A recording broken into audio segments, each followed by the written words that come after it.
Hi, welcome back. Karen here with Vegan Gluten-Free Life. Today I've got a great fresh video recipe for you, hearts of palm salad or spread. As you can see, I placed my spread into mini tomatoes. Start with hearts of palm, yellow peppers, radishes, and green onions. Chop them up pretty fine.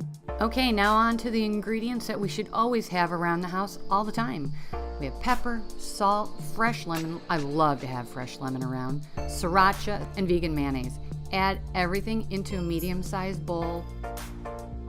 Now, start the dressing.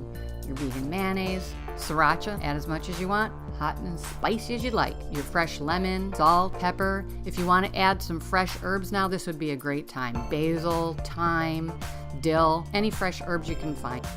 Give it a taste. If you'd like to make it into more of a spread, pop it into your food processor and pulse it for a few moments. Put it on a sandwich, a lettuce wrap. Really, the options are endless. Well, thanks again for watching. Go to veganglutenfreelife.com, subscribe, visit, share. Tell me the way you made it your own. Do whatever you want with it. I don't care. Have some fun. Can't wait to see you soon. Talk to you later.